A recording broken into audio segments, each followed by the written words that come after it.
আমরা যেমন গণতন্ত্রের প্রশ্নে 16 বছর 17 বছর নিরবচ্ছিন্ন আন্দোলন করেছি, নানা প্রতিকূলতার মধ্যেও ফ্যাসিবাদী দুঃশাসনে গলা বন্ধ করে দেওয়ার, গলাকে স্তব্ধ করার বহু প্রচেষ্টা, বহু ধরনের কার্যক্রম শেখ হাসিনা গ্রহণ করার পরেও আমরা আমাদের অভীষ্ট লক্ষ্য থেকে সরে আসি। আমরা যে গণতন্ত্রকে অবরুদ্ধ করে গোরস্থানে পাঠানোর ব্যবস্থা করেছিলেন শেখ হাসিনা, সেই গণতন্ত্রকে পুনরুদ্ধার করা, তাকে আবারও জীবন্ত করা যে দায়িত্ব এদেশের গণতন্ত্রকামী রাজনৈতিক দল এবং মানুষরা গ্রহণ করেছিল, তাতে কোনো ধরনের দ্বিধা ছিল না, কেউ কুণ্ঠিত ছিল না। সুস্পষ্টভাবে এই উচ্চারণ, বাক স্বাধীনতা, ব্যক্তি স্বাধীনতা এবং মত প্রকাশের স্বাধীনতা, অবাধ এবং সুষ্ঠু নির্বাচনের জন্য আমরা আমাদের প্রতিবাদের ভাষাকে কখনোই মৌন করিনি, আমরা ওটাকে স্তব্ধ করিনি এবং নিজেরা অসংখ্য নিপীড়ন, নির্যাতন, লাঠিপেটা, হাত পায়ের নখ তুলে ফেলা, দৃষ্টিশক্তি হারিয়ে যাওয়া, গুলিতে, এরকম নানাবিধ নিপীড়ন নির্যাতন সহ্য করেও আমরা আমাদের আদর্শ থেকে বিচ্যুত হইনি। কারণ আমাদের প্রেরণার উৎসস্থল ছিলেন দেশনেত্রী বেগম খালেদা জিয়া, যিনি নিজেও ভয়াবহ অত্যাচার সহ্য করেছেন, শেখ হাসিনা নিপীড়ন নির্যাতন সহ্য করেছেন, কিন্তু তিনি তার অভীষ্ট লক্ষ্য থেকে সরে আসেন। তিনি তার জনগণের কাছে দেওয়া অঙ্গীকার থেকে, ওয়াদা থেকে তিনি সরে আসেন। বহুবার গণতন্ত্র যখন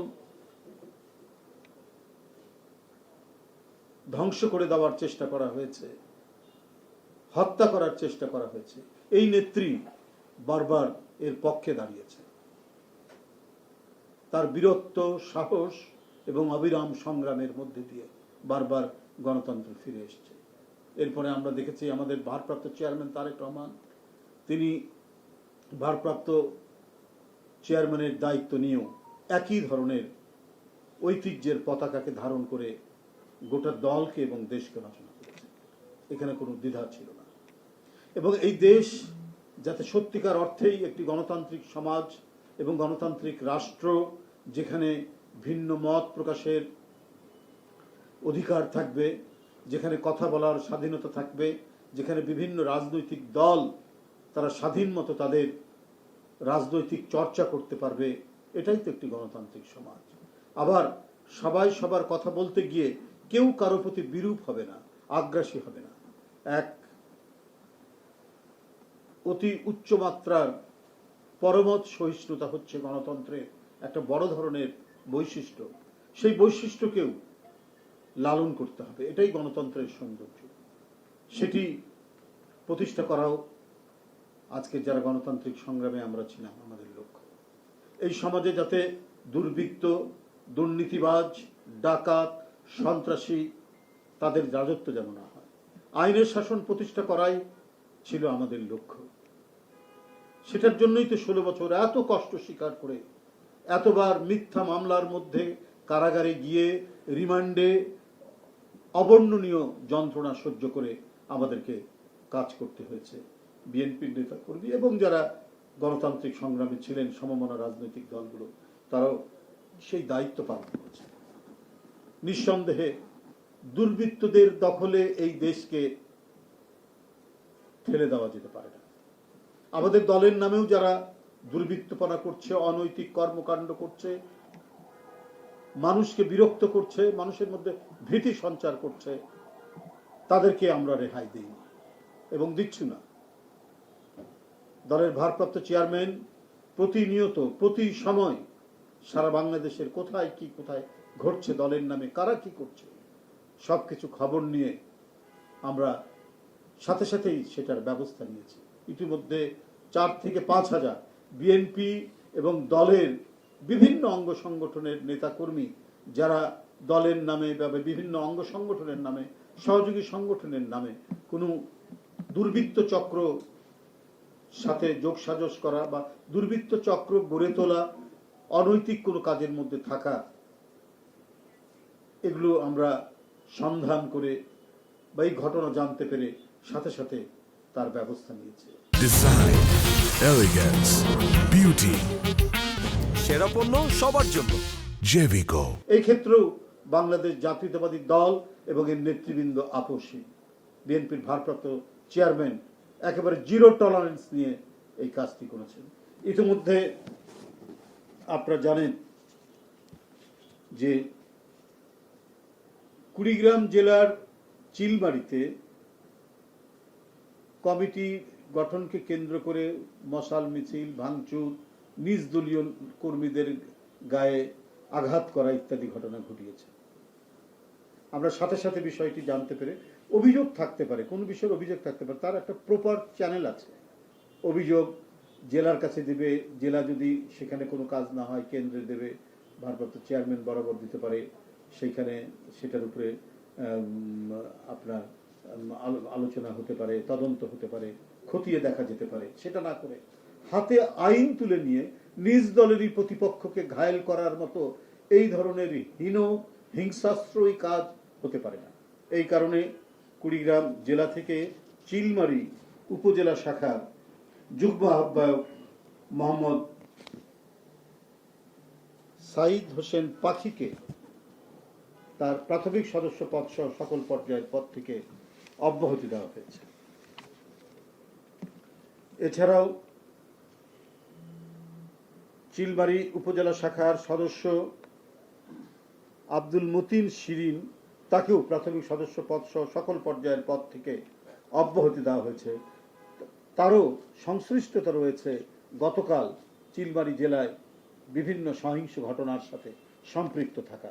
আমরা তাৎক্ষণিক তদন্তে যেটা জানতে পেরেছি, আমরা সেই খবর পেয়ে আমরা জেলাকে নির্দেশ দিয়েছিলাম এবং বিষয়টি আমাদের ভারপ্রাপ্ত চেয়ারম্যান মহোদয় তিনি যিনি জেনেছেন, তিনি নির্দেশ দিয়ে দিয়েছেন যে তাদেরকে দল থেকে সাংগঠনিক ব্যবস্থা নেওয়ার জন্য, এবং ইতিমধ্যে তাদেরকে অব্যাহতি দেওয়া হয়েছে দল থেকে। এছাড়াও কুমিল্লা দক্ষিণ জেলার কোতোয়ালি থানা মডেল থানার পান্থ থুবি ইউনিয়ন দক্ষিণ বিএনপির সাধারণ সম্পাদক খোকন মিয়া, তাকে দল থেকে বহিষ্কার করা হয়েছে। সে দলের নামে বিভিন্ন সন্ত্রাসী কর্মকাণ্ড, অস্ত্রবাজির সাথে যুক্ত ছিল, তার ছবি সহ পাওয়া গেছে এবং সাথে সাথেই আজকে তাকে বহিষ্কার করা হয়েছে। বহিষ্কার করা হয়েছে ইব্রাহিম হাওলাদার নামে ইউনিয়ন বিএনপির, এটা হলো তজিমউদ্দিন ইউনিয়ন বিএনপির ভোলা জেলাধীন তজিমউদ্দিন উপজেলা চাঁচড়া ইউনিয়ন বিএনপির সাধারণ সম্পাদক ইব্রাহিম হাওলাদার। সে কয়েকজন দুষ্কৃতিকারীকে সাথে নিয়ে আমাদের মহিলা দলেরই একজন নেত্রী এবং সে ওই চাঁচড়া ইউনিয়ন মহিলা দলের সভাপতি, তাকে মারধর করেছে। এটা কত বড় আপনার অনৈতিক এবং কাপুরুষোচিত কাজ। তাকে আজকে সাথে সাথেই বহিষ্কার করা হয়েছে। বন্ধুরা, পাটগ্রামে এই ধরনের ঘটনা শোনা গেছে যে কিছু লোক বিএনপির নামে সেখানকার থানায় ঢুকে ভাঙচুর করেছেন এবং দুজনকে ছিনিয়ে আনার অভিযোগ পাওয়া গেছে। এই ব্যাপারে তদন্তও চলছে।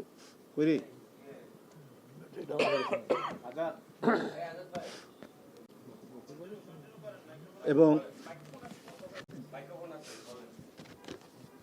কি এরকম হয় কেন?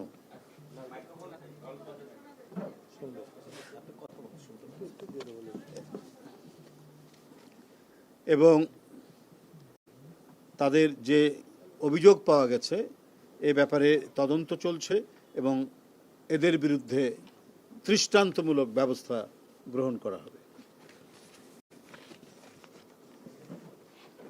এর মধ্যে আপনারা শুনেছেন অনলাইন, বিভিন্ন পত্রিকার অনলাইনেও এসেছে বনানী থানা যুবদলের আহ্বায়ক মনির হোসেনের নেতৃত্বে একদল ব্যক্তি গতকাল মঙ্গলবার রাতে জাকারিয়া হোটেলে ঢুকে নারীদের উপর হামলা চালায়। এই ছবি বিভিন্ন জায়গায় এসছে। এটা শোনার সাথে সাথে জাতীয়তাবাদী যুবদল তাৎক্ষণিকভাবে এই এই এই এই মানে যুবদলের নামধারী এই নেতাকে দল থেকে বহিষ্কার করেছে, সাথে সাথেই তাকে বহিষ্কার করেছে। এই দৃষ্টান্ত স্থাপন করেছে জাতীয়তাবাদী যুবদল। বন্ধুরা, এই হলো অবস্থা। আমি আপনাদের সামনে বিষয়টি এই জন্য অবহিত করলাম যে এই যে কোনো ধরনের অনৈতিক, অবৈধ, সন্ত্রাসী, সহিংসতামূলক যে কেউ কর্মকাণ্ড করবে দলের নামে, সে রেহাই পাবে না। আমরা তাৎক্ষণিক একটা তদন্ত করে এবং ভিডিও, অডিও সমস্ত কিছু পরীক্ষা করে যদি দেখা যায় যে সে দায়ী, তো সেটার সাংগঠনিক ব্যবস্থা গ্রহণ করতে বিন্দুমাত্র দ্বিধা করা হয়নি, সাথে সাথে সে ব্যবস্থা গ্রহণ করা হয়েছে। এই বিষয়টি আপনাদের সামনে এই জন্যই উপস্থাপন করলাম। আমরা তো প্রতিদিনই এটা করি যে আপনাদের মাধ্যমে এটা জানিয়ে দেওয়া যে আর কেউ যেন সাহস না পায় কোনো দলের অভ্যন্তরে অথবা প্রতিবেশী কারোর সাথে অথবা অন্য যে কোনো মানুষের সাথে কোনো ধরনের সহিংস আচরণ করবে, সন্ত্রাসীমূলক আচরণ করবে, সে রেহাই পাবে না। আমরা 5ই আগস্টের পর থেকে এই ধরনের যত আমরা পেয়েছি, তথ্য পেয়েছি, সাথে সাথে আমরা সেগুলোর বিরুদ্ধে ব্যবস্থা নিয়েছি। গতকাল থেকে আজ পর্যন্ত যে কটি ঘটনা হয়েছে, এই ঘটনাটাও আপনাদের সামনে উপস্থাপন করলাম এবং তাৎক্ষণিক ব্যবস্থা গ্রহণ করা হয়েছে, সেটাও আপনাদেরকে জানিয়ে দিলাম, যাতে আর কোনো দলের নেতাকর্মী তারা সদাচরণ ছাড়া এবং রাজনৈতিক নেতাকর্মী হিসাবে তার যে দায়িত্ব, তার দায়িত্ব তো দলের সংগঠন করা, মানুষকে বোঝানো এবং সমাজের মানুষের মধ্যে সে যাতে একজন চমৎকার মানুষ, সে একজন বিনয়ী মানুষ, এটাই তো হবে। যারা রাজনীতি করে তারা সমাজের সবচাইতে মানে উন্নত মানের মানুষই তো রাজনীতি করবে। পৃথিবীর উন্নত দেশগুলোতে তো সেটাই হচ্ছে দৃষ্টান্ত, সেটাই নিয়ম। সবচাইতে যারা অগ্রগামী মানুষের চিন্তা, চেতনায়, আচার আচরণে, তারাই রাজনীতি করে। কেন তাদের মধ্যে সন্ত্রাসী আচরণ থাকবে? কেন তারা সাধারণ মানুষ তাদেরকে ভয় পাবে? বিএনপি এই ব্যাপারে একেবারেই আপোষহীন, একেবারে জিরো টলারেন্স। এই ধরনের কাজ কেউ যদি করার সাহস করে, তো এখন থেকে আমরা বলে দিচ্ছি যে এটার সাহস করলে পরে বা এই ধরনের কাজের সাথে পুনরায় যদি কেউ লিপ্ত হয়, তার বিরুদ্ধে এই ধরনের দৃষ্টান্তমূলক সাংগঠনিক ব্যবস্থা গ্রহণ অব্যাহত থাকবে। আপনাদের সকলকে ধন্যবাদ জানাচ্ছি।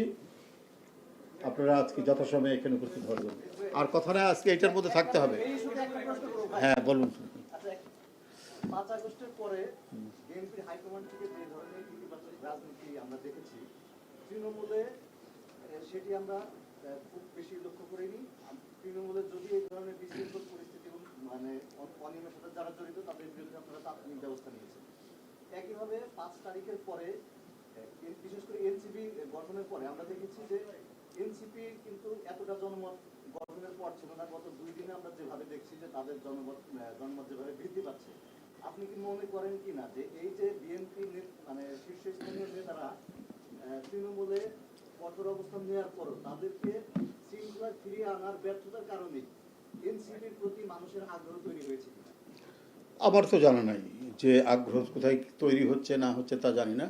তবে মানুষ যেটা পছন্দ করে যে দুষ্ট সন্তান হলে তাকে শাসন করার মানে কোন দৃষ্টান্ত আছে কিনা, সেই পরিবারই সবচাইতে একটি সমাজ বা একটি মহল্লায় বা সমাজের মধ্যে সবচাইতে অভিনন্দিত হয়। দেখা গেছে যে তার সন্তান যদি বিপদগামী হয়, তাকে শায়েস্তা করছেন কিনা তার অভিভাবকরা, সেই পরিবারই সমাজের মধ্যে সবচাইতে সুনামধারী মানে পরিবার হয়। তো সেই ক্ষেত্রে বিএনপির যে দৃষ্টান্ত, আরও তো রাজনৈতিক দল আছে, তাদের কথাও আমরা শুনেছি নানাভাবে, নানা জায়গায় বহু হুমকি ধামকির কথাও আমরা শুনেছি, কিন্তু আমরা কিন্তু সেরকম উল্লেখযোগ্য দৃষ্টান্তমূলক কিছু দেখিনি। আমরা তো আরও অনেক কথাই শুনছি, নানা তদবির বাণিজ্য, নানা ধরনের কন্ট্রাক্টারি, ঠিকাদারির সাথেও তো ইনভলভ রয়েছেন। আমরা ওই কথাগুলো এখানে বলতে চাই না, আমরা আমাদের কথা বলতে চাই। এই যে মানে আপনার যে দুষ্ট গরুর চেয়ে শূন্য গোয়াল ভালো একটা বাংলা প্রবাদ আছে, আমরা সেই প্রবাদটাকে অনেক সময় আমরা অনুসরণ করি, যে দুই একজন মানে দুষ্টের জন্য, দুই একজন অনৈতিক কর্মকাণ্ডের জন্য দল বদনাম হোক, এটা আমরা কখনো চাই না। এ ব্যাপারে সবসময় কঠোর হস্ত, এবং এই দৃষ্টান্তের কারণেই জনগণের মধ্যে আমরা অত্যন্ত জনপ্রিয় এবং যুগ যুগ ধরে আমরা জনপ্রিয় ছিলাম। সেটা শহীদ রাষ্ট্রপতি জিয়াউর রহমানের সময় থেকে। তাকে যখন ঢাকা বিশ্ববিদ্যালয়ে আক্রমণ করলো রাষ্ট্রপতি, তার সিকিউরিটি সবাই সিদ্ধান্ত চাচ্ছে, সবাইকে শান্ত করে নিজের শরীরে ঢিল খাওয়ার পরও যে ব্যক্তি শান্তিপূর্ণ অবস্থান নিয়ে হেঁটে গিয়ে শিক্ষকদের মধ্যে বক্তৃতা করেছেন, সেই দল তো বিএনপি, এবং সেই দলের যে ঐতিহ্য রয়েছে সেটাই তো ধারণ করে এসেছেন, সেটাই তো বহন করে এসেছে দেশনেত্রী বেগম খালেদা জিয়া এবং ভারপ্রাপ্ত চেয়ারম্যান তারেক রহমান। তো সেই ক্ষেত্রে তৃণমূল থেকে জাতীয় পর্যায় পর্যন্ত আমাদের যে সাংগঠনিক স্ট্রাকচার, হ্যাঁ সেখানে বিপদগামী দুই একজন থাকতে পারে, সেটার বিপদগামীকে আমরা প্রশ্রয় দিচ্ছি শামীম ওসমানের মতো বা নিজাম হাজারির মতো কিনা, সেটা তো আপনাদের দেখতে হবে। সেই প্রশ্রয় তো বিএনপি দেয়নি।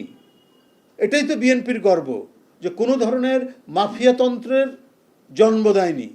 একজন সন্ত্রাসী একটা এলাকায় গডফাদারশিপ চালাবে আর তাকে পার্টি প্যাট্রোনাইজ করবে, এই দৃষ্টান্ত তো বিএনপির নাই বলেই বিএনপি জনপ্রিয়। এখানে আমি কারোর সাথে কম্পেয়ার করতে চাই না। আমরাও দেখছি মানুষের কি বলে যে তারা কিভাবে রেটিংটা করছেন, তারা কি করছেন না করছেন আমরাও জানি। অবাধ সুষ্ঠু নির্বাচন হোক না কেন, দেখেন যে মানুষ কার পক্ষে। আমরা চাই হ্যাঁ সাধারণ মানুষ যাকেই ভোট দিবে তারাই নির্বাচিত হবে, কিন্তু আপনারা ফলাফলটা দেখবেন যে আমাদের যে পদক্ষেপগুলো, আমরা যে সাংগঠনিক ব্যবস্থাগুলোর কারণে জনগণ আমাদেরকে কিভাবে গ্রহণ করছে সেটা আপনারা তখনই দেখতে পাবেন। ধন্যবাদ। হ্যাঁ, এই প্রসঙ্গে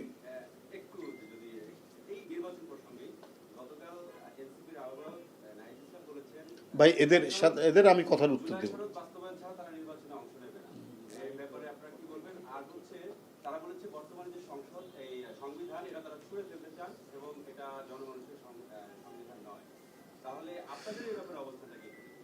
আমাদের অবস্থান এর আগে সুস্পষ্টভাবেই বলেছি, কোনো কিছু ছুঁড়ে ফেলা আর কোনো কিছু করার মধ্যে কিছু নাই, মানে মাটি চাপা দেওয়ার মধ্যে কিছু নাই। সংবিধান হচ্ছে একটি জাতির আত্মজীবনী।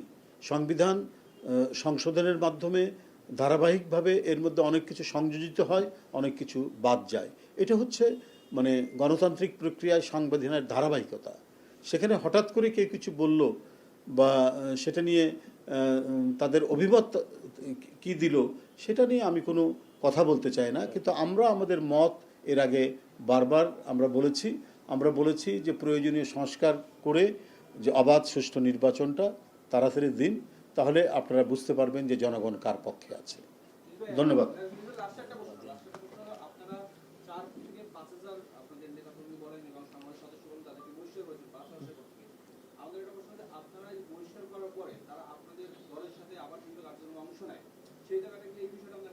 না, সেটা আমরা যদি কোথাও দেখতে পাই তখন সেইভাবে যাদের সাথে আসে তাদেরকে আমরা শোকজ করি, তাদেরকে আমরা বলি যে কেন সে রাষ্ট্র যে বহিষ্কৃত লোক সে কেন সেখানে আসবে, সেখানে আসবে। এরকম আমার কাছে তো এখনো জানা নাই।